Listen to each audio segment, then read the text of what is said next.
ఓం నమో భగవతే వాసుదేవాయ.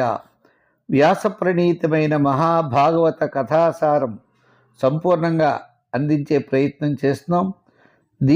ఈ అమృత ఫలాన్ని మీరు ఆస్వాదిస్తూ మీ పిల్లలకి అందరికీ కూడా కథారూపంలో దీన్ని తెలియజేయండి. ఆ వాసుదేవుడి యొక్క అనుగ్రహం అందరికీ ఉండాలని చెప్పి కోరుకుంటూ, కరారవిందేన పదారవిందం ముఖారవిందే వినివేశయంతం వటస్య పత్రస్య పుటేశయానం బలం ముకుందం మనసా స్మరామి. కృష్ణం వందే జగద్గురుం. శ్రీ మహాగణాధిపతయే నమః. ఓం నమో భగవతే వాసుదేవాయ. గణానాం త్వా గణపతిగుం హవామహే కవిం కవీనాముపమశ్రవస్తమం జ్యేష్ఠరాజం బ్రహ్మణాం బ్రహ్మణస్పత నః శృణ్వన్ ఊతిభిः సేదసాదనం. నారాయణం నమస్కృత్య నరం చైవ నరోత్తమం దేవీం సరస్వతీం వ్యాసం తతో జయముదీరయేత్. శ్రీ గురుభ్యో నమః, పితృభ్యో నమః, మాతృభ్యో నమః, ఋషిభ్యో నమః. మరి వ్యాసుడు అత్యద్భుతమైనటువంటి పురాణాన్ని మనకి అందించాడు. ఈ చతుర్థ స్కందంలోనే చాలా చాలా విశేషాలు. ధ్రువోపాఖ్యానం, సతీదేవి దేహత్యాగం చేయడం, ఇప్పుడు మూడోది ఈ యొక్క ఉపాఖ్యానం చాలామందికి తెలుసా అంటే తెలుసు, తెలియదా అంటే తెలియదు అన్నట్లుగా ఉంటుంది. పృథు మహారాజు అన్నమాట ఈయన. ఈ పృథు మహారాజుగా మరి స్వామి అవతరించాడు. స్వామి యొక్క అంశతో అవతరించిన వాడు పృథు మహారాజు. ఈ భగవంతుడు మన కోసం అవతరించి మానవులకి ఏ ఏ అవసరాలకి ఆయా పనులు చేసి ఆయన అవతారం చాలిస్తూ ఉంటాడు. అది కేవలం ప్రసిద్ధమైనవి దశావతారాలే అనుకుంటాం మనం. ఆయన అవతారాలు 21 అవతారాలు ఉన్నాయి. మరి అంతేకాకుండా మిగిలినటువంటి విశేషాలు కూడా చాలా ఉంటాయి. ఆయన అంశతో జన్మించినటువంటి అవతారాలు కూడా ఇంకా ఉంటాయి. ఈ యొక్క ఉత్తానపాదుడు, ధ్రువుడు ఈ వంశంలో వారి వంశక్రమంలోనే కొంతమంది రాజులు గడిచేటప్పటికి అంగుడు అనేటువంటి రాజు ఉన్నాడు. ఈ అంగుడు అనే రాజు చక్కని శీల స్వభావుడు, సాధు స్వభావుడు, భక్తి కలిగినవాడు, రాజర్షి. ఆయన పేరు ప్రఖ్యాతులు ఉన్నాయి ఈ అంగుడు అనే రాజుకి. సరే, ఈయన అశ్వమేధ యాగాలు చేస్తూ ఉన్నాడు. ఆ సమయంలో వేదవేత్తలు అయినటువంటి బ్రాహ్మణోత్తములు ఇంద్రుడి పేరు చెప్పి అవిస్సు, బ్రహ్మ పేరు చెప్పి అవిస్సు, అగ్ని పేరు చెప్పి అవిస్సు ఇస్తూ ఉంటారు. ఆ మంత్రం చెప్పి ఆ అవిస్సుని ఆ హోమం చేస్తూ ఉంటారు. అలా చేసే సమయంలో ఆ దేవతలు ఎవ్వరూ రావట్లేదు. ఏదో ఇంద్రాయ స్వాహ అన్నాడు అనుకోండి, ఇంద్రుడు రావాలిగా, ఇంద్రుడు రావట్లే. ఇలా ఎవరు పడితే వాళ్ళు అసలు రావట్లే. రాకపోయేప్పటికీ ఏమిటి సందేహం, ఎందుకు రావట్లేదు అని చాలా బాధపడి ఈ బ్రాహ్మణులంతా అన్నారు, ఓ రాజా, మేము యజ్ఞం చేసేప్పుడు దేవతలు పిలుస్తున్నాం, హోమద్రవ్యాన్ని తీసుకోవడం కోసం పిలుస్తూ ఉంటే వాళ్ళు హోమద్రవ్యం తీసుకోవడానికి రావటలేదు. మాలో ఏ విధమైన లోపమో లేదు. మేము యథావిధిగా సుస్వరంగా వేదములు ఉచ్చరించి స్వరయుక్తంగా వారిని పిలుస్తున్నాం, రావట్లేదు. మా క్రియల్లో లోపం ఉందా? ఏ విధమైన లోపము లేదు, కానీ వాళ్ళు రావట్లేదు. అంచేత ఎందుకు దేవతలు హవిస్సును స్వీకరించట్లేదో తెలియట్లేదో అన్నాడు. అనేటప్పటికీ ఆయన అన్నాడు, ఇతి వ్యవసిత విప్రాహ తస్య రాజ్ఞ ప్రజాపతయే పురోడాశం నిరపన్న శిపి విష్టాయ విష్టవే.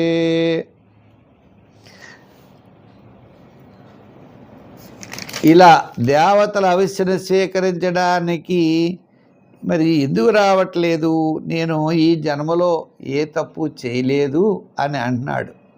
అప్పుడు వాళ్ళ సదస్సులు కొంతమంది ఉంటారు కదండి, వాళ్ళు వచ్చారు. వాళ్ళు వచ్చి దేవతలు ఎందుకు రావట్లేదంటే ఓ రాజా, నువ్వు ఈ జన్మలో ఏ తప్పు చేయలేదు, అంతా బ్రహ్మాండంగానే ఉన్నావు, కానీ గత జన్మలో చేసిన పాపం వలన నీకు సంతానం లేదు. మొదట సంతానం కోసం ఆలోచించు, సంతానం కోసం యజ్ఞం చెయ్యి అన్నారు. అనేటప్పటికి సరే ఈయన ఏం చేస్తాడు, ముందర అశ్వమేధ యాగం కాదని సంతానం కోసం యజ్ఞపురుషుడైనటువంటి శ్రీహరిని ఆవాహన చేశాడు. ఆ పురుషోత్తముడు సాక్షాత్కరించాడు. అంటే ఆయన ఆరాధించిన వెంటనే ఆయన యొక్క కోరిక నెరవేరింది. ఎలా అంటే చెప్తున్నా, ఈ అంగరాజు పుత్రప్రాప్తి కోసం ఏం చేశాడు, బ్రాహ్మణులు దృఢమైన నిర్ణయంతో యజ్ఞంలో అగ్ని జ్వాలను ప్రజ్వలింపచేసి ఆ జ్వాలలో నివసించేటువంటి శ్రీ మహావిష్ణువు యొక్క కొరకు పురోడాశాన్ని ఆహుతిగా సమర్పించారు. అంటే యజ్ఞ పురుషుడు అని ఎవరిని అంటారంటే విష్ణుమూర్తిని అంటారు. ఆ పురోడాశాన్ని ఆ స్వామికి, ఆ విష్ణుమూర్తిని ఆరాధించి ఎప్పుడైతే సమర్పించారో దాంట్లోంచి ఒక దివ్యమైనటువంటి పురుషుడు ఉద్భవించాడు, పైకి వచ్చాడు. తస్మాత్ పురుష ఉత్తస్థౌ హేమమాల్యమలాంబర హిరణ్మయేన పాత్రేణ సిద్ధమాదాయ పాయసం. తస్మాత్ పురుష ఉత్తస్థౌ, దాంట్లోంచి పురుషుడు వచ్చాడు. హేమమాల్యాంబరధర, బంగారపు తేజస్సు. హిరణ్మయేన పాత్రేణ, బంగారపు పాత్రలో. సిద్ధమాదాయ పాయసం, పాయస పాత్రను తీసుకుని ఆ సిద్ధ పురుషుడు బయటికి వచ్చాడు. ఇచ్చేటప్పటికి ఆయన ఏం చేశాడు, ఆ దివ్యమైన పాత్రని భార్య అయినటువంటి సునీధ అనేటువంటి ఆమెకి ఈ పాత్రని ఇచ్చాడు. ఆ భగవంతుడి యొక్క అనుగ్రహం వల్ల, ఆ యజ్ఞం చేయడం వల్ల, ఆ రాజు యొక్క అనుగ్రహం వల్ల ఆమె భార్య గర్భవతి అయ్యి చక్కని పుత్రుడికి జన్మనిచ్చింది. ఆ బాలుడి యొక్క మాతామహుడు అంటే అమ్మమ్మ తాతయ్యలు, మాతామహులు అంటే అది తల్లి తండ్రి. వాడిటువంటి వాడు అధర్మ అంశతో పుట్టాడు. అతని పేరు మృత్యువు అంటారు. తల్లి యొక్క తండ్రి పేరు మృత్యువు. ఆ బాలుడే తన మాతామహుడైన మృత్యువు దగ్గర పెరగడం ప్రారంభం చేశాడు. అంటే ఈ రాజు దగ్గర పెరగలేదు. ఈ రాజు ఏం చేసింది, చెల్లెల దగ్గర ఉన్నటువంటి ఆ భార్య దగ్గర ఉన్నటువంటి పుత్రుడిని తీసుకుని తండ్రికి ఇస్తే ఆ తండ్రి పెంచడం ప్రారంభం చేశాడు. అతడు మరి ఎలా ఉంటాడు, ఎవరి సాంగత్యంలో పెరిగితే ఆ సాంగత్యం వాడికి బుద్ధులు అబ్బినట్లుగా అధర్మపరాయుడైనటువంటి మాతామహుడి దగ్గర, మృత్యువు దగ్గర పెరగడం వల్ల వీడి బుద్ధులన్నీ అధర్మ బుద్ధులుగా ఏర్పడ్డాయి.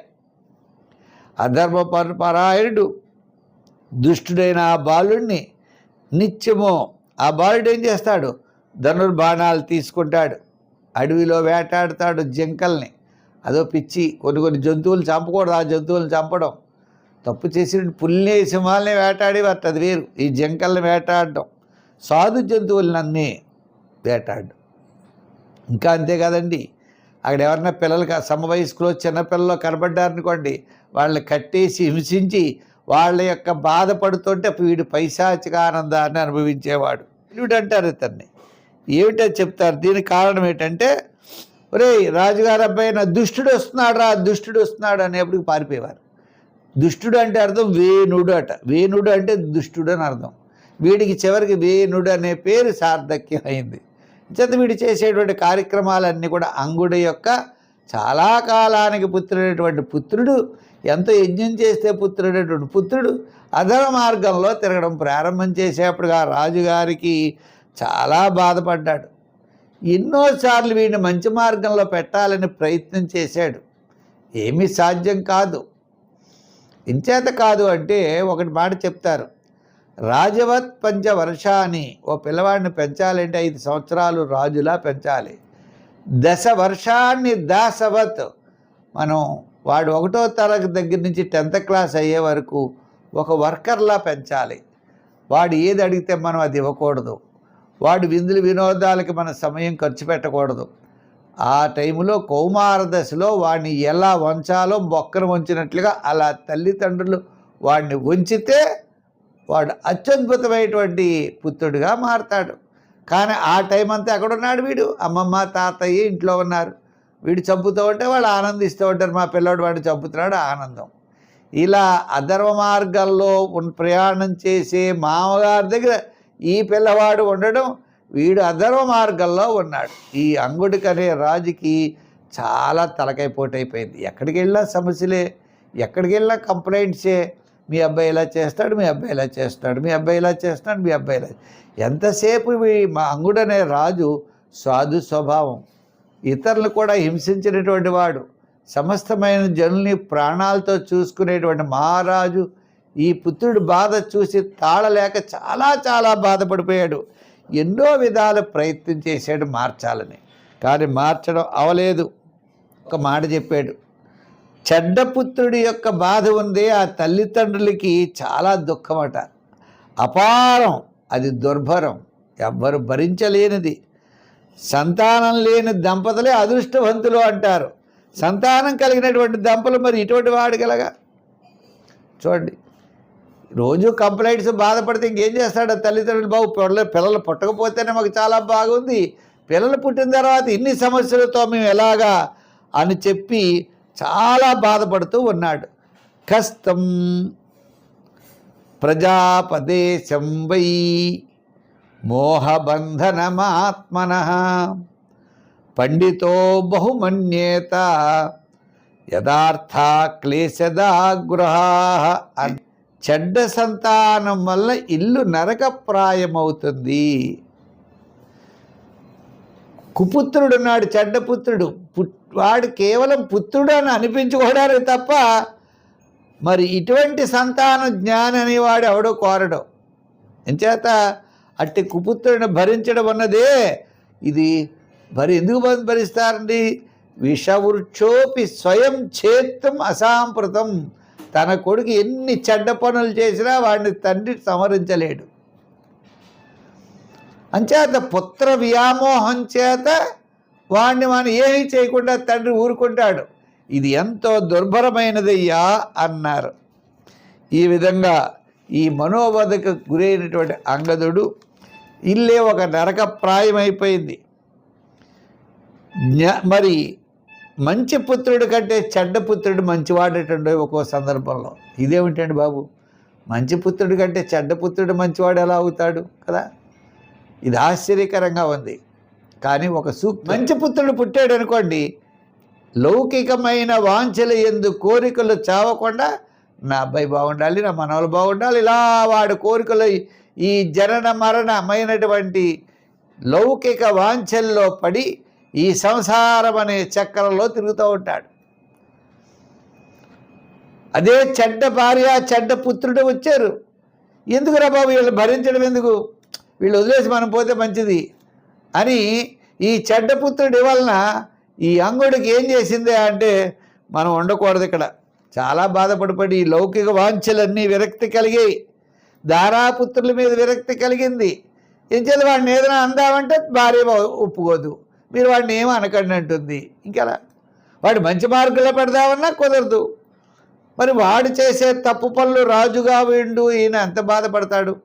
బాధపడి అనుకున్నాడు, నేను భార్యాపుత్రులు వదిలేసి ఈ సంసారం అనే బంధాన్ని వదిలేసి దూరంగా వెళ్ళిపోయి ఆ కృష్ణుడి యొక్క పాదార విందములను సేవిస్తే అది ఉత్తమమైన మార్గము అని అంగదుడికి జ్ఞానోదయం కలిగింది.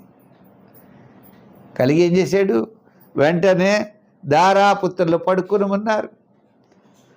ఆ నిద్రలోంచి లేచాడు, నిశ్శబ్దంగా రాజభవనం నుండి మెల్లిగా బయలుదేరి వెళ్ళిపోయాడు. మహారాజు అంగుడు ఇల్లు విడిచి వెళ్ళిపోయాడు. మరి వెతకడానికి ప్రతి చోట వెతికారు, ప్రజలు వెతికారు, పురోహితులు వెతికారు, బంధుమిత్రులు వెతికారు. ఎన్ని చోట్ల వెతికినా మహారాజు అంగరాజు కనపడలేదు. ఇంకా పురానికి తిరిగి వచ్చారు. సరే, మహారాజు కనపట్టలేదని అందరూ కూడా చాలా బాధపడ్డారు. ఇంచేత మహారాజు చాలా సాధు స్వభావి, చాలా గొప్పవాడు. ఆయన ఏ పని చేసినా మంచి హృదయంతో చేసేవాడు, అందరికీ సహాయ సహకారాలు అందించేవాడు. ఇటువంటి వాడు ఏం చేయాలో తెలియక వెళ్ళిపోయాడు. వెళ్ళిపోయిన తర్వాత ఏమైంది అంటే, సమర్థుడైన రాజా లేదు. ఎప్పుడు కూడా రాజ్యం లేని రాజు ఏమవుతుందండి? ఆ రాజ్యం రాజు లేడు, నియంత్రించేవాడు లేడు, దొంగలు పెరిగిపోతారు, అందరూ పెరిగిపోతారు. ఇలా ఎవరు వాళ్ళు అన్ని సమస్యలు. రాజు లేని రాజ్యం ఎలా ఉంటుందంటే ఏ విధంగానూ చేయడానికి అవకాశాలు లేవు. అప్పుడు ఏం చేశారు? అందరూ కలిసి, బాబు రాజుగారు అబ్బాయి వేణుడు ఉన్నాడు కదా, ఆ యువరాజుని చేద్దామని చెప్పి అతన్ని మహారాజు చేశారు. వాడేటువంటి వాడు అనుకున్నాడు, మహారాక్షసుడు, క్రూరుడు. ఎప్పటికీ దోపిడీ దొంగలు ఆగిపోయారు. వాడు చాలా రూల్స్ పాస్ చేశాడు. అవమేనే మహాభాగాన్ స్తబ్ధ సంభావిత స్వతః. మూర్ఖుడిని అందులో ఎక్కించేవాడికి నేనే చాలా గొప్ప తెలివైన వాడిని, నేనే ఈ ప్రపంచంలో గొప్పవాడిని అనుకుంటాడు మూర్ఖుడు. అంచేత మూర్ఖుడిని అందులో ఎక్కించకూడదట. మూర్ఖుడికి పెత్తనం ఇస్తే ఏం చేస్తాడు? పేరుకి పెత్తనం ఇస్తే తలంతా గురిగింది అన్నారు. పూర్వం ఏదో సామెత చెప్తూ ఉంటారే, అలా ఈ మూర్ఖుడికి ఎప్పుడైతే మహారాజు పదవి వచ్చిందో రూల్స్ అండ్ రెగ్యులేషన్స్ పాస్ చేయడం ప్రారంభించాడు. ఏవమంధాత ఉత్సుక్తో నిరంకుశ యమద్విపః పర్యటన్ రతమాస్థాయ కంపయన్యవరోధసి. మదించినటువంటి ఏనుగు ఎలా అయితే అరణ్యంలో ప్రతి చెట్లు విరిచేస్తుంది, అన్నీ విరిచేస్తూ ఉంటుంది భయంకరంగా. వీడు ప్రజలందరినీ కూడా హింసతోటే పోతున్నాడు. నా యష్టవ్యం నా దాతవ్యం నా హోతవ్యం ద్విజాక్వచిత్. దండోరా వేయించాడు. ఎవరు యజ్ఞయాగాదులు కర్తవులు చేయడానికి వీరు లేదు, ఎవరు దేవుడిని పూజించడానికి వీరు లేదు, ఎవరు అనవసరంగా వ్యర్థంగా ఏది చేయడానికి వీరు లేదు. ఏం చేసినా నా కోసమే చెయ్యాలి, నేనే గొప్పవాణ్ణి. ఆ రాజుగారి యొక్క బాధ అందరూ పడుతూ ఉన్నారు. పడేటప్పటికీ సమర్థుడైన రాజు ఉంటే సరే, సమర్థుడైన రాజు లేకపోతే ఏమవుతుంది? సమర్థుడైన రాజు లేకపోతే అంతా కూడా చాలా బాధలతో పడవలసిందే, తప్పే ఉంది. బాధలు పడుతుండే సమయంలో ఏం చేస్తారు? వీడు ఏమి ధర్మాలు చేయనివాడు, యజ్ఞాలు చేయనివాడు, యాగాలు చేయనివాడు, ఏది చేయడానికి వీలు లేదు. అంతా నేనే చేయాలి, నాకే చేయాలి, నేనే గొప్పవాణ్ణి. రాజు అంటే ఎవరనుకుంటున్నారు? ఇంద్రుడు లాంటి వాడు. అంచేత మీరంతా కూడా నాకే చెయ్యాలి అని చెప్పి చాలా గట్టిగా చెప్పాడు. నేనే దేవతలే, నేనే విష్ణుమూర్తిని, నేనే అన్నీ అష్టదిక్పాలకుల్ని నేనే, మీరేం చేసినా నన్నే పూజించాలి, నన్నే అనేటువంటి స్థితిలో వీడు చాలా భయంకరంగా తయారయ్యాడు. ప్రజలందరూ కూడా అల్లకల్లోలాలతో బాధపడుతున్నారు. సమస్తమైనటువంటి ఏ ప్రాణులకి సుఖం లేదు. ఇలా ఆలోచించినటువంటి వారి కొంతమంది ఋషీశ్వరులు, మునులు అందరూ కలిసి వెళ్ళారు. రాజా, శ్రద్ధగా వినవయ్యా బాబు, నువ్వు దీర్ఘాయుష్మంతుడు అవుతావు, కీర్తి ప్రతిష్టలు పెరుగుతాయి. అదేవిధంగా నువ్వు ధర్మాన్ని ఆచరిస్తే లోకమంతా కూడా క్షేమంగా ఉంటుంది, ప్రజల సంక్షేమము ఆ ధర్మము యొక్క ఉద్దేశం అయ్యా. ధర్మానికి లోపం వచ్చినట్లయితే రాజు క్రమంగా నష్టపోతాడు, వారిని రక్షించాలి అని చెబుతూ వాళ్ళ యొక్క ధర్మనీతులు చెబుతూ ఉన్నారు. ఎవరు? మునులు, ఋషీశ్వరులు ఆ వేణుడికి. ఆ మిగిలినటువంటి విషయాలన్నీ కూడా మనం రేపు వాళ్ళు ఏ విధంగా చెప్పారు, ఇంకా ఈ వేణుడి యొక్క ప్రవర్తన ఏ విధంగా ఉందనేటువంటి విషయాన్ని తెలుసుకుందాం. అయితే ఈరోజు మనం ఋషీశ్వరులందరూ కూడా మంచి మంచి వాక్యాలతో అతన్ని మార్చడానికి ప్రయత్నం చేస్తూ ఉన్నారు. ఈయన కూడా విష్ణు అంశతో పుడతాడు. ఈ ధ్రువుడి యొక్క వంశం వాడే పృథు మహారాజు. ఈ పృథు మహారాజు భూమిని ఏ విధంగా పితికేడు అనేటువంటి విషయం, విష్ణు అంశ ఎందుకు అవతరించవలసి వచ్చింది, ఆ విష్ణు భగవానుడు మనకి ఏం చేశాడు అని పృథు మహారాజు యొక్క జననం దగ్గర నుంచి కూడా మనకి అత్యద్భుతమైనటువంటి ఉపాఖ్యానం ఇది. ఈ ఉపాఖ్యానం అంటే భగవంతుడి యొక్క అంశతో పుట్టినటువంటి ఉపాఖ్యానం కాబట్టి ఇటువంటి ఉపాఖ్యానం అన్నట్లయితే మనకి సమస్తమైన సంపదలు వస్తాయి. ఆ భగవంతుడి యొక్క అనుగ్రహం మనకి తప్పనిసరిగా ఉంటుందని దీని ఫలశ్రుతి కూడా చెప్పడం జరుగుతుంది. అంచేత మంచి విశేషాలతో మళ్ళీ మనం రేపు కలుసుకుందాం. సర్వే జన సుఖినో భవంతు. స్వస్తి. ఈ భాగవతాన్ని 10 మందికి అందించేటువంటి ప్రయత్నం ప్రతి ఒక్కరూ చేస్తారని చెప్పి కోరుకుంటున్నాను.